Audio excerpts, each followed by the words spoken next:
Je vous invite à prendre avec moi le livre des Actes au chapitre 26, le verset 28. Peut-être un passage étonnant pour introduire une prédication, mais nous sommes au procès de Paul, et Paul passe devant paix par Agrippa à un moment donné. Ton grand savoir te fait déraisonner. Et puis il dit ceci au verset 28, « Tu vas bientôt me persuader de devenir chrétien. » Et en fait, cette phrase sera reprise par Tertullien au IIe siècle. C'est lui qui dira « On ne naît pas chrétien, on le devient ».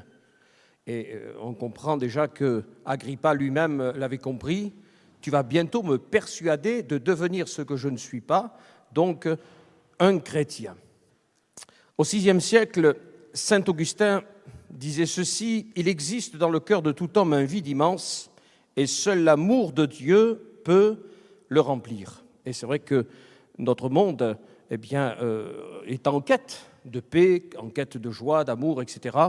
Malheureusement, il ne regarde pas où il faut, il regarde dans toutes les directions, sauf celle qui est la bonne direction.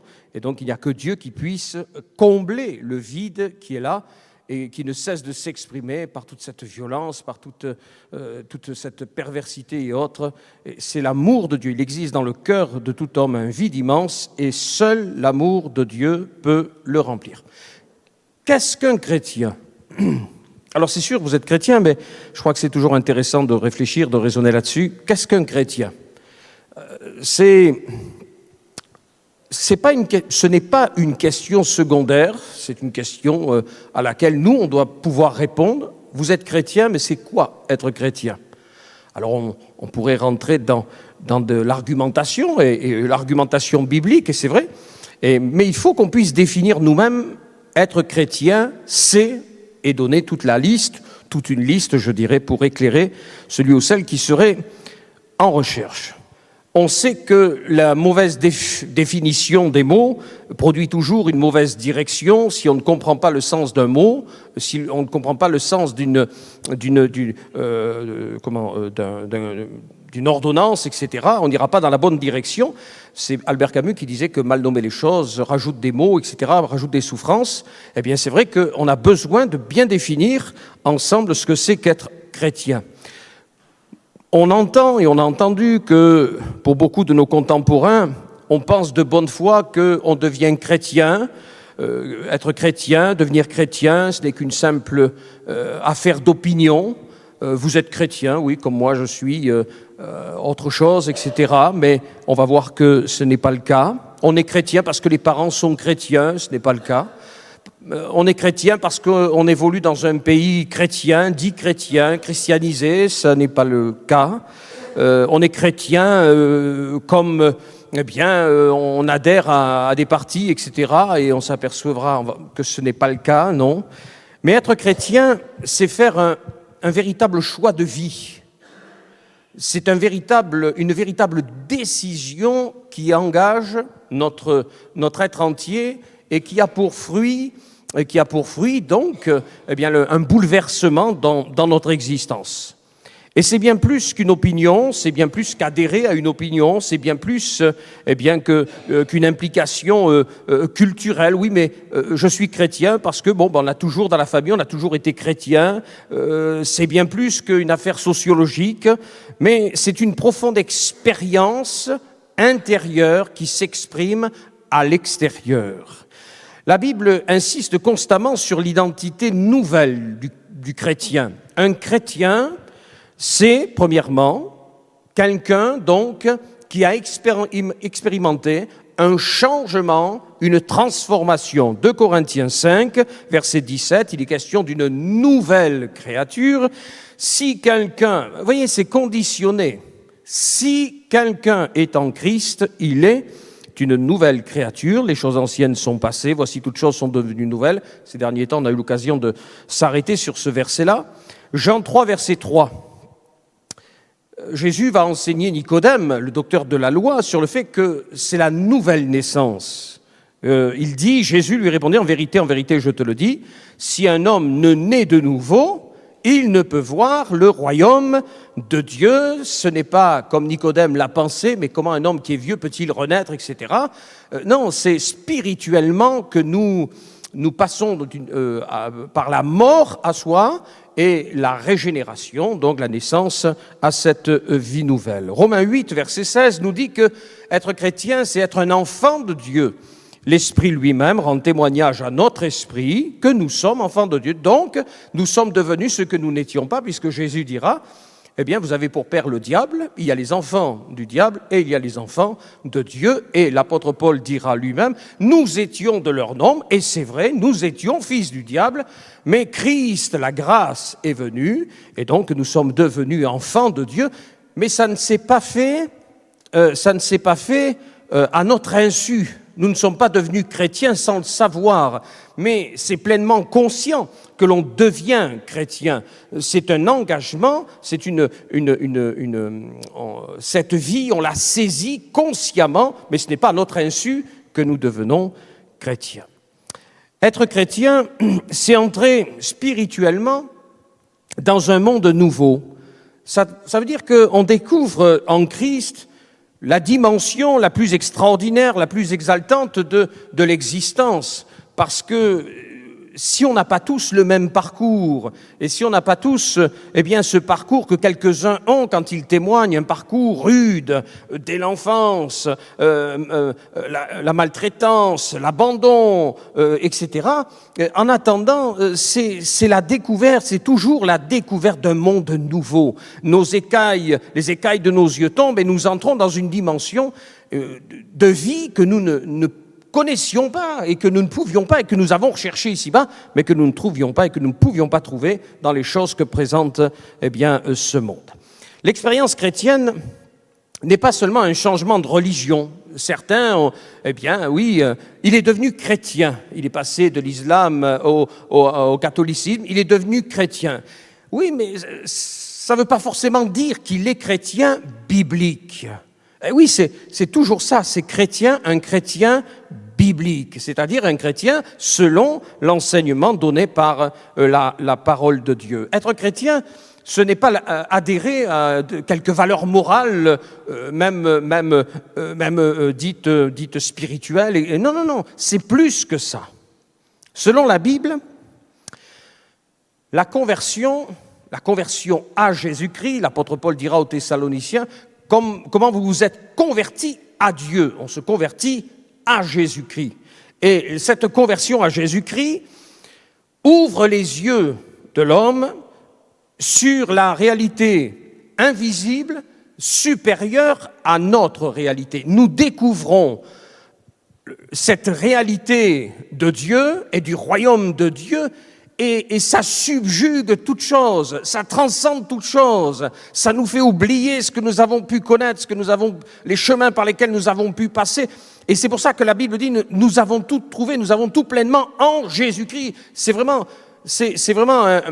comprenez, un tsunami divin, je dirais, qui vient submerger notre âme, qui vient submerger notre vie. C'est ouvrir les yeux, donc, sur la réalité invisible supérieure, c'est-à-dire le monde de Dieu, sa présence. Et oui, ce n'est pas un Dieu lointain, un Dieu qui ne se soucie pas de nous, c'est pas un Dieu qui a créé quelque chose et puis qui le laisse aller là où il veut bien aller, etc. Non, c'est quelqu'un qui s'investit dans l'histoire de l'humanité et nous découvrons qu'en fait, il ne s'intéresse pas qu'à l'humanité, mais chacun peut dire, mais il s'intéresse à moi. C'est ça qui est extraordinaire. Dieu s'intéresse à notre moi, chacun donc peut dire à soi. Ainsi, que fait l'Église ? L'Église, elle prie pour l'inconverti, et nous prions pour les inconvertis de nos familles, nous prions pour le monde, mais nous prions comment ? Nous prions comme Élisée a prié pour son serviteur.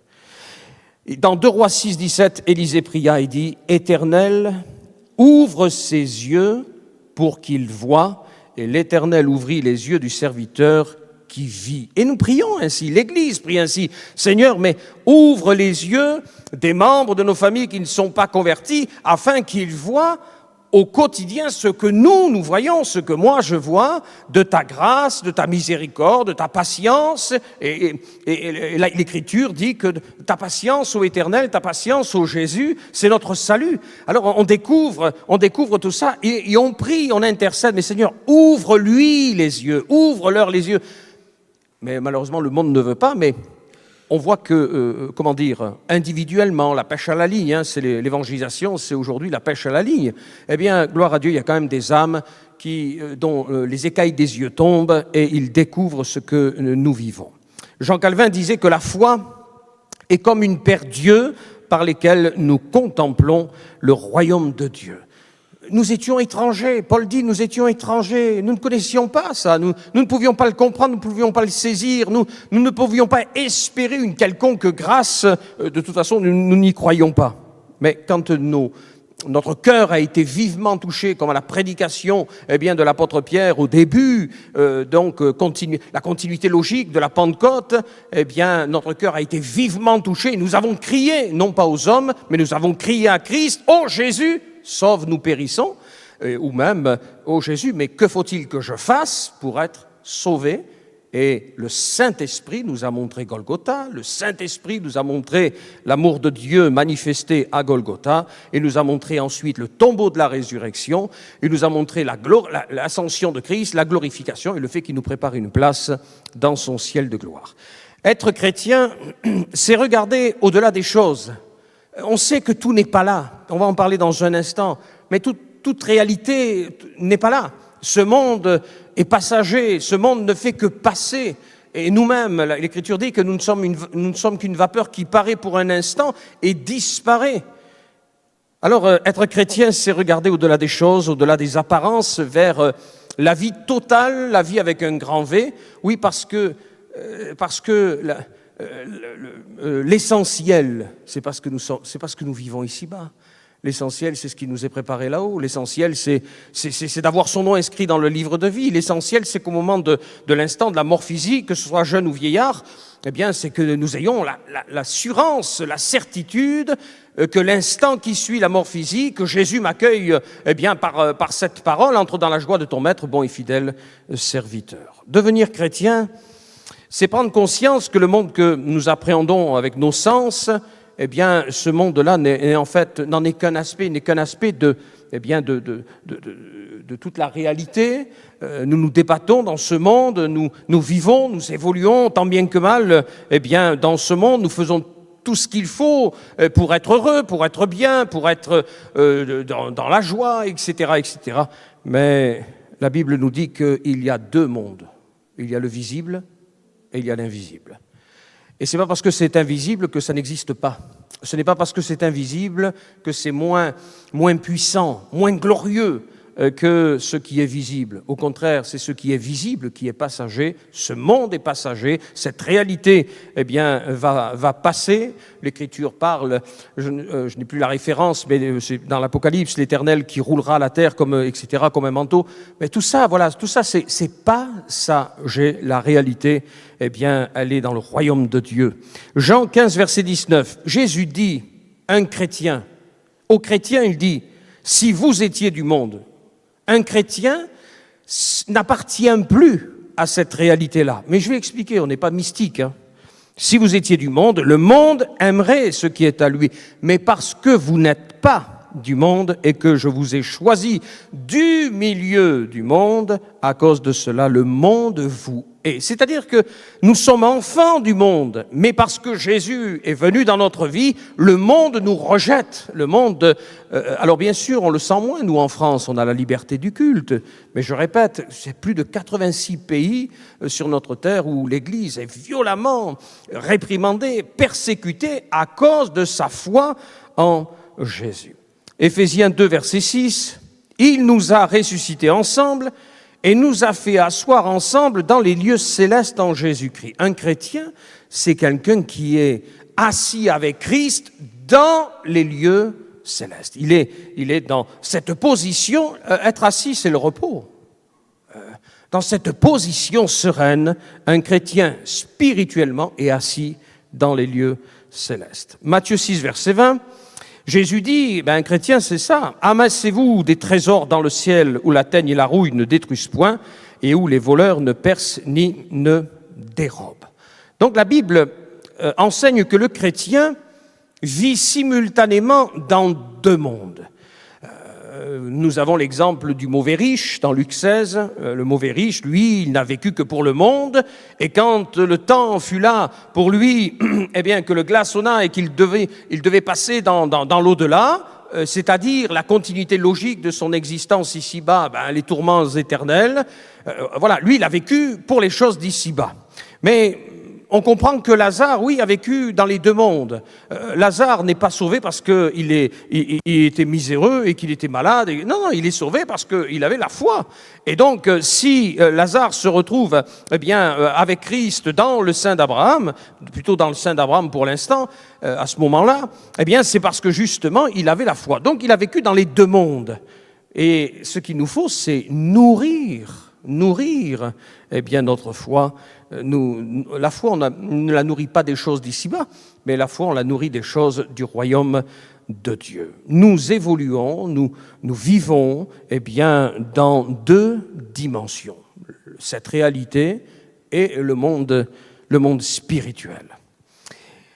Le chrétien demeure pleinement engagé dans le monde visible. Un chrétien, et ça a été une déviance, la création, les monastères, ça a été une déviance très rapidement dans l'Église.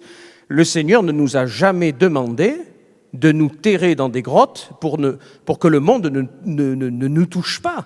Jamais. Et on va y venir. Il y a la prière sacerdotale de notre Seigneur. Donc, le chrétien, il est engagé dans le monde visible.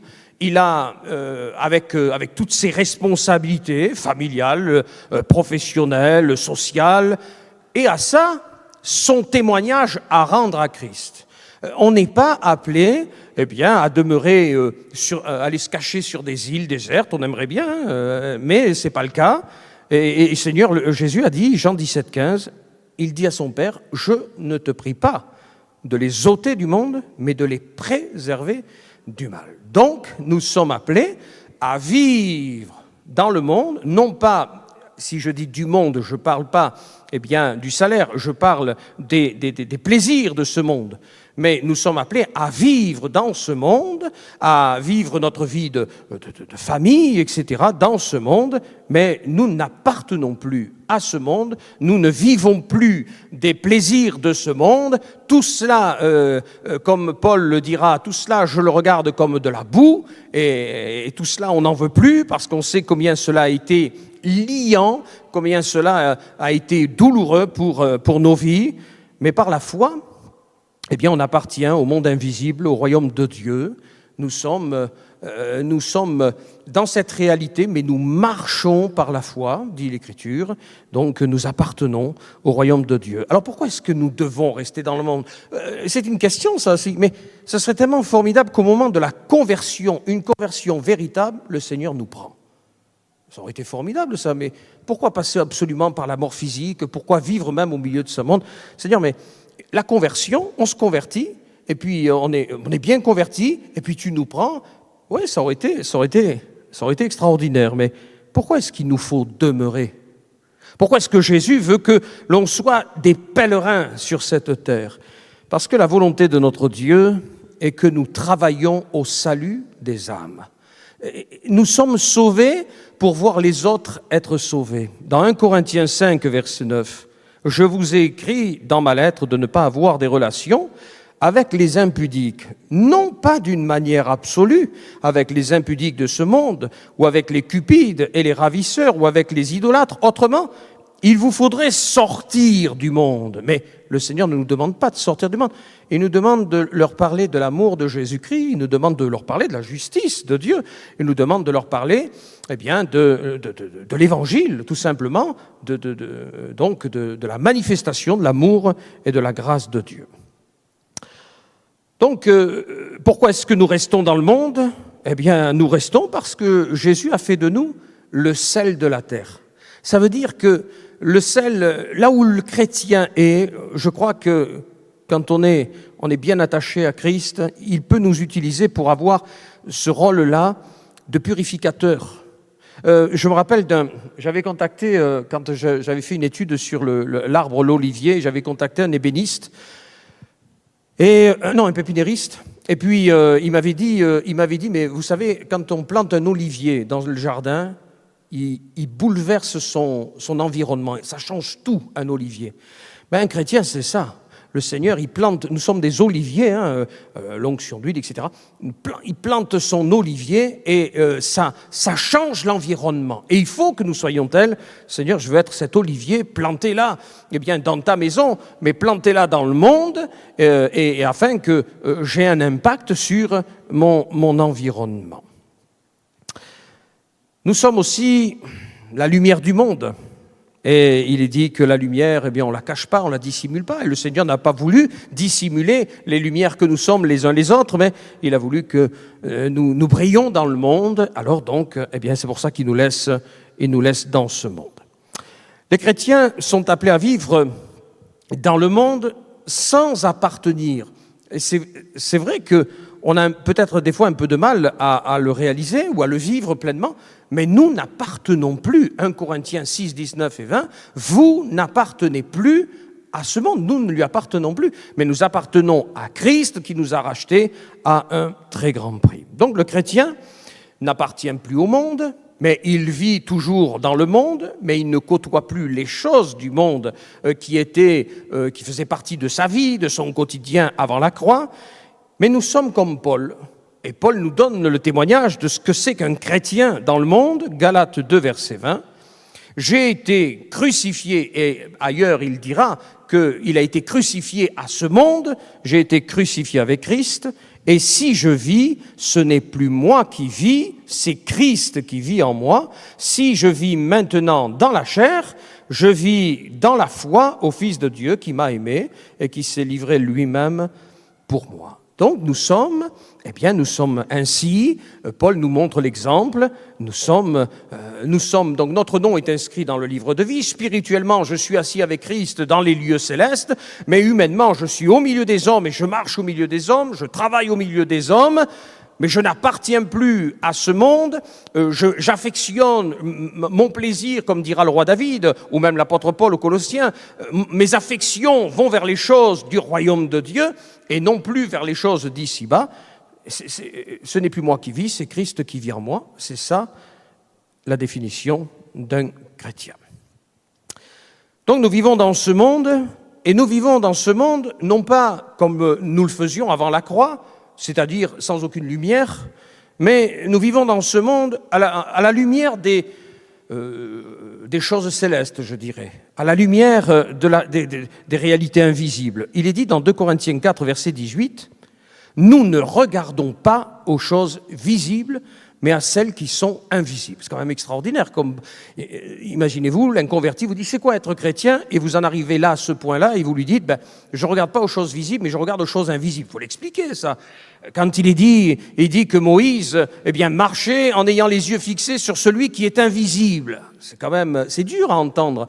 Oui, mais parce qu'il n'y a pas la révélation de l'Esprit. Alors, je pense que des fois, il nous vaut mieux prier « Seigneur, mais ouvre-lui les yeux ». Plutôt que multiplier, comme je vous donnais ce témoignage de ce pasteur sur la Trinité, je ne savais plus où il en était, peut-être simplement prier en disant « Mais Seigneur, mais ouvre-lui les yeux. Si vraiment il a le désir, si vraiment son cœur est tourné vers toi, ouvre-lui les yeux, qu'il te voie comme je te vois dans mon quotidien. » Nous ne regardons pas aux choses visibles, mais à celles qui sont invisibles, car les choses visibles sont passagères et les invisibles sont éternelles. Alléluia. Notre nourriture, eh bien, elle est là, elle est dans les choses d'en haut. Donc, notre position, elle est dans les lieux célestes, mais notre marche, elle est sur la terre. Et vous savez que la botanique a un rôle important dans la Bible. Je le disais déjà par rapport à l'olivier, mais par rapport, vous prenez le palmier, les Bédouins le définissent ainsi. Il a les racines dans l'eau, parce que ses racines vont profondément dans l'eau, et il a la tête dans le feu. C'est ça en fait un chrétien. Un chrétien, il a les pieds enracinés dans l'eau, dans la parole de Dieu. Nous marchons bien sur cette terre, nous ne sommes pas des mystiques, nous ne sommes pas des illuminés, mais notre tête, elle est en Christ, notre tête, elle est cachée en Christ, et nous avons besoin justement qu'elle soit cachée en Christ pour pas que le soleil de ce monde, je dirais, nous chauffe la tête et nous donne de déraisonner, comme malheureusement on voit de celles et ceux qui étaient au milieu de nous et qui se sont laissés embarquer, comme dit Paul, pour le siècle présent. Le chrétien, donc, il vit cette tension biblique. Il est déjà uni avec Christ. Nous sommes avec Christ, puisque Jésus dit, vous avez déjà la vie éternelle. Nous sommes avec Christ. Nous sommes déjà bénéficiants des grâces du royaume des cieux. Nous sommes assis donc dans les lieux célestes avec Christ, etc. Et nous poursuivons ici-bas notre pèlerinage. Et personne ne dit que c'est facile. Personne, hein. Jésus, d'ailleurs, n'a jamais dit que ce serait facile, mais par contre, il a annoncé dans sa longue prédication sur l'évangile de Matthieu, chapitre 5, à partir du chapitre 5, sur la montagne. Et donc, il annonce que on vous mettra à mort, on vous persécutera, on vous rejettera, etc. Jésus n'a jamais dit que ce serait facile, mais nous sommes assis avec lui, en Christ, nous pouvons trouver le repos pour nos âmes et nous marchons effectivement, nos pèlerins sur cette terre. Dans le livre La Cité de Dieu, Augustin d'Hippone disait au IVe siècle, « Les citoyens de la Cité de Dieu sont pèlerins sur la terre. » C'est-à-dire que nous ne sommes pas, notre vue n'est pas, comme certains dits chrétiens, qui annonce que finalement, le monde va se christianiser, etc. Non, nous sommes pèlerins, nous ne faisons que passer. Abraham était pèlerin, il ne faisait que passer.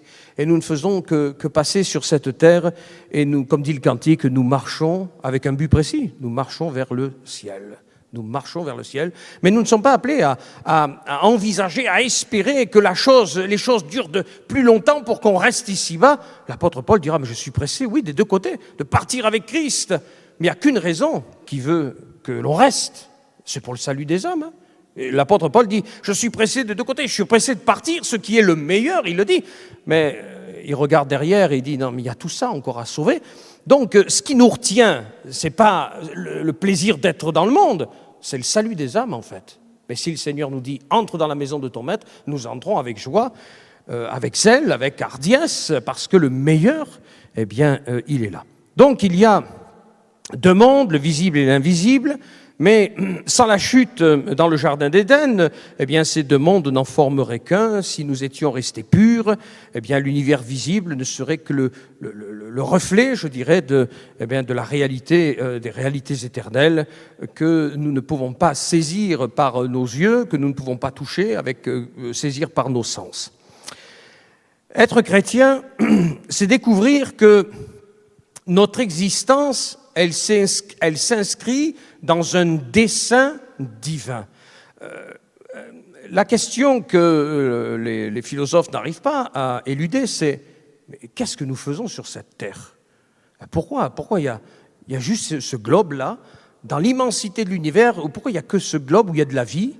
Parce que même si nous pouvons aimer les choses de l'univers, etc., je crois qu'il y a un plan divin et qu'il y a une terre et avec une humanité sur cette terre, et qu'il n'y a rien d'autre. Bon. Et donc, la question, c'est, mais l'existence de l'homme sur la terre, mais c'est Dieu qui y répond, c'est la parole de Dieu qui y répond. Il y a un dessein divin, il y a un dessein éternel qui est là. Alors, c'est lequel? 1 Timothée 2, verset 4. Dieu veut que tous les hommes soient sauvés. Ça, c'est le dessein éternel de Dieu et parviennent à la connaissance de la vérité. Ça veut dire quoi? Ça veut dire, et je prends une parole c'est vrai, qui appartient à Israël, mais dans Jérémie 29, verset 11, il y a quelque chose quand même qui est là pour notre temps. Dieu dit, car je connais les projets que j'ai formés sur vous. Ça, on peut le mettre en lien avec 1 Timothée 2, 4, mais Dieu veut que tous les hommes soient sauvés. Je connais les projets que j'ai formés sur cette humanité. Sur vous, dit l'Éternel, projet de paix et non de malheur. Ce que je veux, c'est que vous soyez tous sauvés. afin de vous donner un avenir et de l'espérance. L'avenir et l'espérance ne vient que quand on est en Jésus-Christ. Mais tant que nous ne sommes pas en Christ, nous n'avons pas d'espérance, nous n'avons pas nous ne sommes pas dans la paix, etc. Mais cela ne vient que quand nous sommes en Jésus-Christ. Être chrétien, c'est connaître Dieu. Ça ne veut pas dire que nous sommes des théologiens, mais nous connaissons non pas ici, mais nous connaissons dans l'expérience. Dans notre quotidien, nous voyons la main de Dieu agir, nous l'avons vu agir dans notre salut. Et alors, dans le livre L'essentiel du christianisme du théologien John Stott, il souligne que le christianisme ne consiste pas simplement à adhérer à un système d'idées. Le christianisme n'est pas seulement un credo à croire, mais une personne à connaître. Le christianisme, c'est connaître quelqu'un. Être chrétien, ce n'est pas, il est devenu chrétien parce qu'il a fait un pèlerinage je sais pas comment vous dites, à Nice, on parlait de Laguet, voilà, un pèlerinage à Lourdes, etc. Mais non, être chrétien, c'est connaître une personne. Et la personne à connaître, c'est Jésus-Christ. Alors, une chose intéressante, c'est quoi la vie éternelle ? La réponse, on l'a dans Jean 17, verset 3. Quand on parle de la vie éternelle, on dit la vie éternelle, c'est fini de la mort, c'est fini de la souffrance, c'est fini de ceci. Non. Jean 17, verset 3. Or, la vie éternelle, c'est qu'ils te connaissent. C'est ça, la vie éternelle. La vie éternelle, c'est connaître, toi, le seul vrai Dieu, et celui que tu as envoyé, Jésus-Christ, donc ton Fils. Donc, la vie éternelle, un chrétien, donc, c'est quelqu'un qui a la vie éternelle, et la vie éternelle, c'est beaucoup plus que vivre toujours. La vie éternelle, c'est ça. Alors Jésus ne définit pas la vie éternelle comme étant une simple existence sans fin seulement, mais Jésus nous dit que la vie éternelle, c'est une connaissance intime de notre Sauveur. C'est une connaissance intime de celui qui, de toute éternité, a pensé le projet, le plan pour nous sauver donc de cette humanité pécheresse perdue. Il l'a défini comme étant une relation personnelle. La vie chrétienne, c'est une relation, c'est une filiation. Nous sommes fils et filles de Dieu. Nous sommes intimes. Par exemple, quand il dit que Jésus a choisi ses disciples, la première chose qu'il ait dit, c'est qu'il les prit pour les avoir avec lui. Avant de les envoyer, il les a pris pour qu'ils soient avec lui. Et c'est ça le salut. Le salut, c'est Apocalypse 3, je me tiens à la porte et je frappe. Si quelqu'un entend et ouvre, j'entrerai. Et qu'est-ce qu'il fait ? Il ne fait pas que rentrer et sortir. Il rentre, il s'installe, il s'assoit, on mangera ensemble. C'est une relation, on le voit dans la maison de Béthanie. Jésus aimait à venir visiter cette famille, et donc il s'assoit, il y a un partage, il y a une communion. C'est ça, être chrétien, c'est un partage, une communion vraie, palpable avec notre Seigneur, notre Dieu.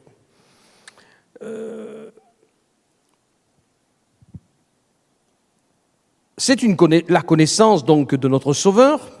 Malheureusement, on voit que tous les chrétiens ne vivent pas la chose de la même manière, et l'apôtre Paul va devoir reprendre les Corinthiens. Corinthiens 15, verset 34, il dit « Mais revenez à vous-même ». Alors, les Corinthiens se sont égarés dans quelques pratiques, etc., et même compréhension des choses de Dieu, comme il est convenable, et ne péchez point. Et il dit « Car quelques-uns », il parle à des chrétiens, « quelques-uns ne connaissent pas Dieu, je le dis à votre honte ».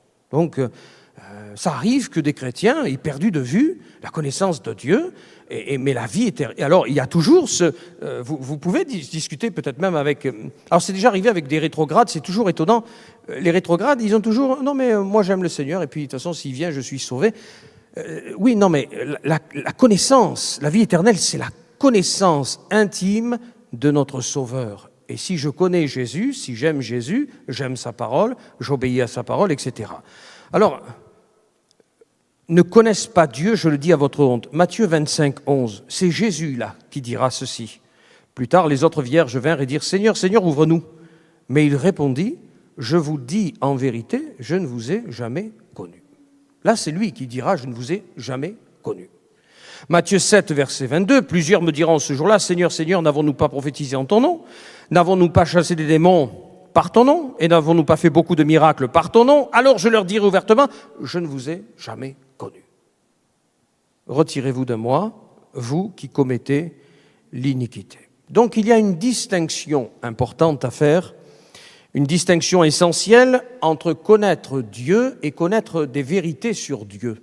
Et nous ne sommes pas appelés à le connaître et à emmagasiner seulement des connaissances, des vérités sur Dieu, mais nous sommes appelés à une connaissance intime de Dieu.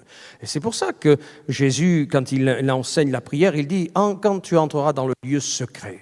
Et on a besoin de cette intimité avec notre Dieu. On a besoin qu'il nous parle de son cœur, qu'il nous ouvre son cœur et que nous lui ouvrions notre cœur. Mais ça nous appartient.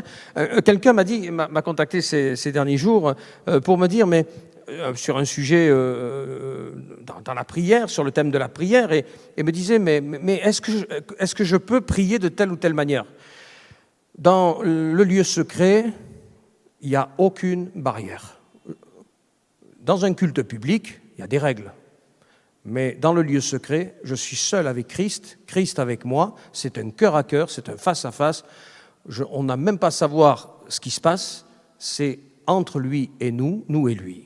Il n'y a pas de barrière, mais au contraire, nous sommes avec notre intime et nous sommes dans un cœur à cœur. Donc, faisons la distinction importante entre connaître Dieu et connaître des vérités sur Dieu. On peut avoir une grande connaissance théologique et pourtant ne pas vivre la communion avec Dieu, et ça fait penser à tous ces théologiens libéraux protestants qui en sont venus à dire que tout n'est pas inspiré dans l'Écriture, à dire que Noé c'est un mythe, etc. Ça c'est la connaissance intellectuelle, mais il n'y a plus la connaissance du cœur. Et donc, il faut entretenir une connaissance intime. Marie s'asseyait aux pieds de Jésus. Voilà, elle était seule avec lui, même si tous les autres étaient là, mais elle était seule avec lui. Et elle se délectait de toutes les paroles qui tombaient de ses lèvres gracieuses, je dirais. Connaître Dieu, c'est bien plus que savoir donc des choses sur Dieu, c'est avoir une relation personnelle. Et c'est ça le but du salut, c'est que nous ayons et nous entrions et que nous découvrions les uns les autres cette existence-là. Je suis avec mon Père Céleste, je suis avec Jésus, et tout cela animé par la puissance du Saint-Esprit. Et on se laisse porter par ce fleuve, comme Ézéchiel 47, emporté par le fleuve qui est là. Oui, emporté par le Saint-Esprit qui nous introduit dans l'intimité de notre Dieu. Dans le livre « Connaître Dieu », James Packer dira ceci, « Ce que Dieu veut, ce n'est pas simplement que nous sachions des choses à son sujet, mais que nous le connaissions lui-même. » Ça ne suffit pas de chercher des choses sur Dieu, le monde cherche des choses sur Dieu. Mais nous, on veut pas débattre des choses sur Dieu. Nous, ce qui nous intéresse, c'est connaître notre Dieu, le connaître intimement. Être connu de lui comme intime. On ne veut pas l'entendre nous dire « mais je ne vous ai jamais connu ». Parce qu'il le dit à des gens qui malheureusement, des chrétiens qui malheureusement n'auront pas entretenu une relation vivante, intime avec lui. John Stott ne s'y était pas trompé lorsqu'il disait que le christianisme est une relation personnelle avec Dieu par Jésus-Christ. Et oui, Jésus l'a dit, nul ne vient au Père que par moi. Et donc, quand nous avons compris ça, nous avons compris beaucoup et nous avons vu devant nous, le chemin s'ouvrir. Et alors, il n'y a pas, mais alors quand est-ce que je peux m'approcher de Dieu? Est-ce qu'il y a une heure particulière? Est-ce qu'il y a non, il n'y a pas la prière du matin, prière de midi, prière. Non, c'est à tout instant, à tout moment, en esprit, en vérité, comme dira le Seigneur. À la femme samaritaine, le Saint-Esprit nous anime, Christ vit en nous et nous entrons dans cette relation. Laissons-nous conduire par l'Esprit de Dieu. Être chrétien, ce n'est pas simplement adhérer à une doctrine, si structurée, si belle soit-elle, etc., ni à une confession, ni même ajouter son nom à un registre d'église locale. Non, c'est plus que ça, c'est être des fils et des filles de Dieu. Ça, c'est extraordinaire. Nous sommes connus dans le monde de Dieu. Il y a notre nom qui est inscrit. il nous connaît comme étant son fils, sa fille. Ça, c'est extraordinaire. Enfin, ça doit nous réjouir, ça doit nous transporter. Et alors, dans les fondements du christianisme, C.S. Lewis relevait ceci: le Fils de Dieu est devenu homme pour permettre aux hommes de devenir fils de Dieu. Le Fils de Dieu est devenu ce qu'il n'était pas, c'est-à-dire un homme, pour que nous devenions ce que nous n'étions pas, c'est-à-dire des fils de Dieu. Donc, en notre Seigneur Jésus, eh bien, quand dans notre misère, dans notre détresse, sur notre chemin de Damas, comme Jésus s'est révélé à Saul de Tarse, eh bien, il s'est révélé à notre vie, à notre âme, et il nous s'est révélé non pas pour nous laisser avec juste, tiens, un jour j'ai rencontré Dieu. Non, il nous a emmenés avec lui, il nous a pris avec lui, et il nous a emmenés au large, il nous a emmenés dans son royaume. Nous sommes des enfants. Alors ce matin, quelqu'un m'attrape à la fin du culte et me dit « Mais c'est dommage, vous n'avez pas dit que nous sommes des fils, des enfants d'adoption. » Justement, c'était cet après-midi qu'on allait en parler. Nous sommes des enfants d'adoption. Éphésiens 1, verset 4. « En lui, Dieu nous a élus avant la fondation du monde pour que nous soyons saints et irrépréhensibles devant lui, nous ayant prédestinés dans son amour à être ses enfants d'adoption par Jésus-Christ, selon le bon plaisir de sa volonté. » Romains 8, verset 15. « Et vous n'avez point reçu un esprit de servitude pour être encore dans la crainte, mais vous avez reçu un esprit d'adoption par lequel nous crions « Abba, Père ». Par la régénération, donc, Dieu nous donne une nouvelle vie spirituelle. Nous étions morts dans nos péchés, enlisés dans le péché. Nous étions tel le fils prodigue, couvert des saletés, des cochons. Oui, donc c'est ça. Nous étions dans le bourbier. Mais la nouvelle naissance a fait de nous des êtres nouveaux. Ensuite, par la justification, il change notre statut légal devant lui. Nous ne sommes plus liés à ce témoignage, fils du diable. Non, nous sommes lavés dans le sang, nous sommes fils de Dieu. Dieu nous voit, il nous voit lavés dans son sang, et c'est lui qui nous déclare fils de Dieu. Et puis, il y a l'adoption. Il fait de nous des membres de sa famille, c'est-à-dire nous ne méritions rien. Mais nous ne méritons pas le titre de héritier du grand roi. Héritier, nous ne méritons pas que Jésus nous prépare une place dans son ciel de gloire. Nous ne méritons pas d'avoir cette espérance chevillée au corps là qui fait que, mais nous voyons bien que quelque chose dans ce monde est en train de se passer, que Jésus vient et que bientôt il en sera fini, nous partirons avec lui. Nous ne méritons pas ça. Mais ça, c'est la nouvelle naissance, c'est la justification, c'est l'adoption. Donc il a fait de nous les membres de sa famille. Pour continuer, être chrétien, c'est tout abandonner à celui qui a tout donné par amour pour nous, qui n'a rien retenu pour lui-même. Je me souviendrai toujours, c'était le pasteur Lust qui nous donnait il nous parlait de Douglas Scott et il disait un jour, il y a une dame qui va le voir et qui lui dit « Mais dites-moi, mais qu'est-ce que le Seigneur me demande? Qu'est-ce qu'il attend de moi ?» Et il lui dit « À vous, je ne sais pas, mais à moi, je sais, il demande tout. » Et je pense que dans la réponse, dans ce qu'il lui disait, elle avait la réponse. À moi, je sais, il demande tout. Mais il prend tout. Et nous le chantons d'ailleurs. Oui, prends tout, Seigneur. Eh oui. Alors, si nous ne sommes pas prêts à tout abandonner, à tout donner, alors ne chantons pas de tels cantiques. Mais il demande tout. Il prend tout. Et est-ce que nous sommes heureux qu'il prenne tout? Oui, nous sommes heureux qu'il prenne tout parce qu'il dirige tout. Il conduit tout. Il sait ce qu'il fait. Il sait comment gérer notre vie. Nous ne savons même pas nous diriger. Nous ne savons même pas ce qu'il convient de demander dans nos prières. Lui, il sait. Alors que le Saint-Esprit, prenne le contrôle de notre vie. Toujours dans les fondements du christianisme, C.S. Lewis disait « Le Christ dit « Donnez-moi tout. Je ne veux pas une partie de votre temps. » Une partie de votre argent ou une partie de votre travail, je vous veux vous. Je ne suis pas venu pour torturer votre être naturel, mais pour le tuer.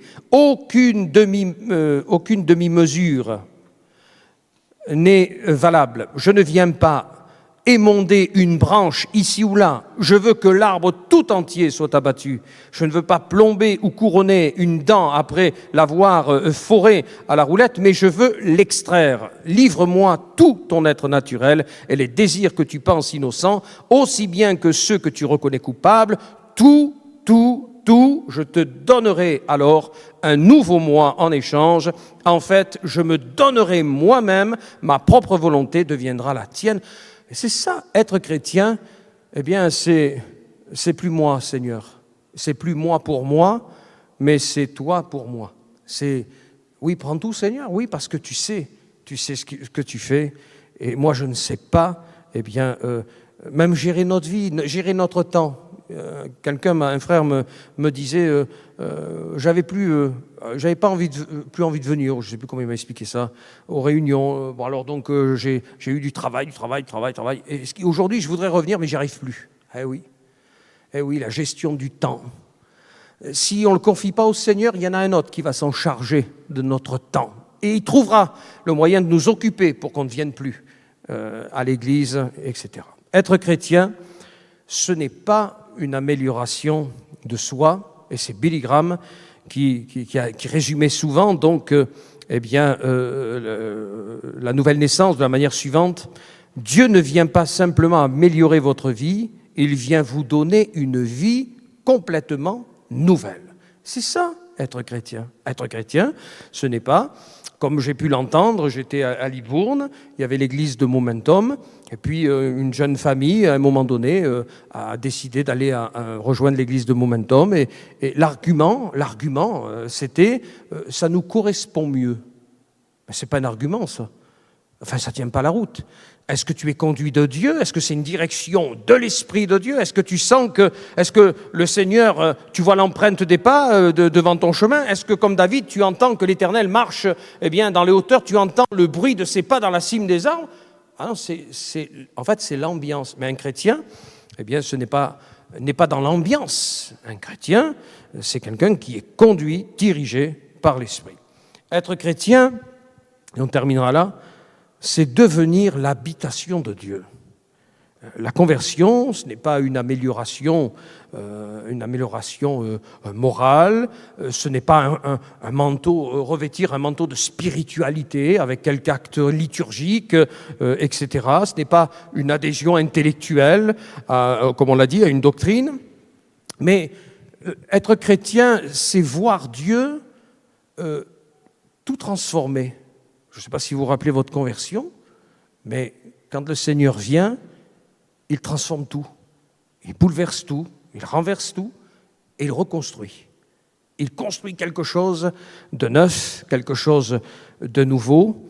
Il construit ce qui va recevoir, justement, ce qui va recevoir sa présence. Donc, il construit son temple, 1 Corinthiens 3,16. Ne savez-vous pas que vous êtes le temple de Dieu et que l'Esprit de Dieu habite en vous? Et ça devrait aussi nous garder de bien des choses. Mais le Saint-Esprit habite en nous. Le Saint-Esprit, l'Esprit Saint vit en nous. Ça devrait nous garder de bien des choix, de bien des voies. Et puis pour terminer, être chrétien, c'est renoncer à soi, c'est mourir à soi pour vivre de la vie de Christ. C'est Wilson Tozer qui disait que Dieu ne peut remplir ce qui est déjà plein de soi-même. Mais oui, tant que la personne, elle vient et qu'elle est remplie d'elle-même, tant que le vase est plein de choses, tant que le vase n'a pas été renversé au pied de la croix, vidé de son contenu, redressé vide, qui n'a pas été lavé, sanctifié par le sang de Jésus, et alors qu'il pourra remplir, tant que la personne est pleine d'elle-même, le moi, le Seigneur ne peut rien faire. Être chrétien, c'est renoncer à soi, c'est mourir à soi. Et Jésus dit dans Marc 8, verset 34, « Si quelqu'un veut venir après moi », c'est ça, être chrétien, c'est marcher après lui. Être chrétien, je ne sais plus qui avait donné cette définition du disciple, tout se résume en un mot, suivre. Nous suivons Jésus, pas après pas, nous suivons Jésus, nous ne suivons pas en courant, mais pas après pas. Et donc, si quelqu'un veut venir après moi, c'est conditionné, si quelqu'un veut venir après moi, qu'il renonce à lui-même. Le seul moyen de vivre ce qui est derrière, qu'il se charge de sa croix et qu'il me suive, le seul moyen de vivre la suite de ce verset, c'est d'abord de renoncer à lui-même. Si je ne renonce pas à moi, je ne suis pas capable de me charger de ma croix, c'est-à-dire du témoignage à rendre à Christ et de marcher donc dans l'empreinte de ses pas. Alléluia. Voilà, on finit là-dessus pour cet après-midi. Merci Seigneur. Et que Dieu nous aide dans notre témoignage, qu'il nous aide à revoir tout ça. Seigneur, c'est quoi être chrétien? Seigneur, j'ai besoin des fois de réapprendre, que tu me poinçonnes à nouveau l'oreille, comme par ta parole, pour retrouver ce chemin véritable du témoin de Christ. Seigneur, merci. Toujours nous éclairer, toujours nous instruire, toujours, Seigneur, nous parler par ton esprit, que dans notre lecture quotidienne, nous soyons à l'écoute, une écoute attentive de la parole de Dieu, et que nous ne passions pas à côté de ce que tu veux faire de nos vies. C'est vrai que, Seigneur, nous ne voulons pas t'empêcher d'agir en nous, au contraire, Seigneur. Nous disons, comme nous le chantions, oui, prends tout, Seigneur, prends toute ta place. Prends toute ta place, Seigneur. Fais-toi un palais, mais Seigneur, fais de nous le temple que tu veux, toi, Seigneur. Mais nous ne voulons rien garder pour nous-mêmes, nous ne voulons pas garder de coin secret. Mais Seigneur, prends tout, parce que ce que tu fais est parfait. Tu as des projets pour nous de paix, de bonheur, de joie. Tout est merveilleux avec toi. Alors, Seigneur, eh bien, il est bon, comme disait l'apôtre, il est bon que nous soyons ici, mais il est bon que toi, tu sois ici, dans le temple que je suis, et que nous sommes les uns et les autres. Béni sois-tu. Amen. Soyez bénis.